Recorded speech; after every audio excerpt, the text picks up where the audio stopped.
আসসালামু আলাইকুম। আমরা যারা পিক্সেলল্যাব অ্যাপের সাহায্যে থাম্বনেল বা পোস্টার ডিজাইন করে থাকি, আমাদের কিন্তু বাংলা স্টাইলিশ ফন্টের প্রয়োজন হয়। আপনি বাংলা স্টাইলিশ ফন্ট ব্যবহার করে আপনার পোস্টার বা থাম্বনেল আরও আকর্ষণীয় করে তুলতে পারেন। তো সেই জন্যই এই ভিডিওতে আপনাদেরকে দেখাবো কিভাবে পিক্সেলল্যাব অ্যাপে বাংলা ফন্ট অ্যাড করবেন। তো চলুন কথা না বাড়িয়ে স্ক্রিনে দেখিয়ে দিচ্ছি কিভাবে কি করবেন। তো আমরা প্রথমে বাংলা ফন্ট ডাউনলোড করব। সেই জন্য চলে যাব ক্রোম ব্রাউজারে গিয়ে সার্চ দেবেন শামীম চলন্তিকা।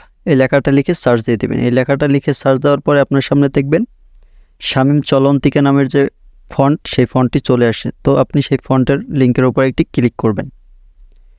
আমরা এই ফন্টটি আপনাদেরকে পিক্সেলল্যাবে অ্যাড করে দেখিয়ে দিব কিভাবে আপনারা বাংলা ফন্ট অ্যাড করবেন পিক্সেলল্যাব অ্যাপে। তো আপনারা নিচে চলে যাবেন, এখানে লিখে পরীক্ষাও করতে পারেন আপনি লেখাটা কিভাবে হবে ফন্টটা।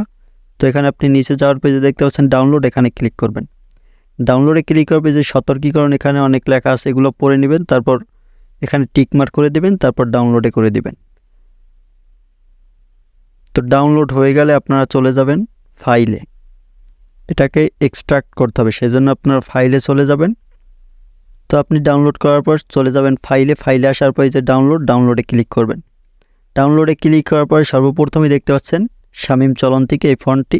এটা এক্সট্রাক্ট মোড করতে হবে, আনলক করতে হবে, মানে এটা লক করা আছে। তারপরে লেখার উপর আপনি এই ফন্টের উপর একটি ক্লিক করে দিবেন।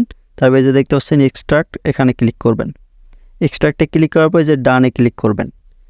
ডানে ক্লিক করার পর আপনি চলে যাবেন পিক্সেলল্যাব অ্যাপে।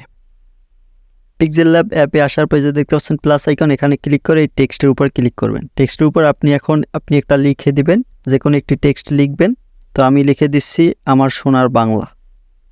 তো আমার সোনার বাংলা এই লেখাটা কিন্তু নর্মাল যে ডিফল্টভাবে থাকে সেভাবে কিন্তু লেখাটা আসছে। তো এখন আমরা এইটারই ফন্ট অ্যাড করব, মানে যে ফন্টটা ডাউনলোড করলাম সেই ফন্টটা অ্যাড করে দেখিয়ে দেব।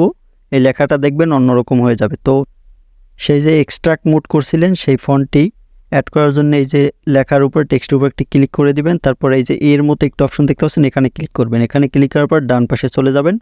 ডান পাশে যাওয়ার পরে যে দেখতে পাচ্ছেন ফন্ট, এই ফন্টে ক্লিক করবেন। ফন্টে ক্লিক করার পর মাই ফন্ট, তারপরে যে দেখতে পাচ্ছেন ফাইলের মতো একটা আইকন, এখানে ক্লিক করবেন। এখানে ক্লিক করবে যে ডাউনলোড ফোল্ডারে ক্লিক করবেন।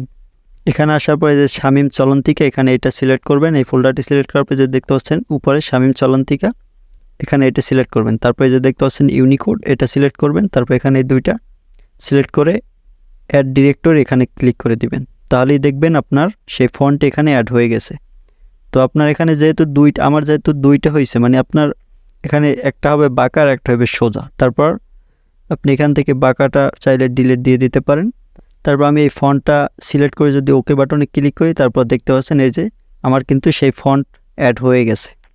ভিডিওটি ভালো লাগলে লাইক দিবেন, ফলো অ্যান্ড সাবস্ক্রাইব করে সাথেই থাকবেন। ধন্যবাদ।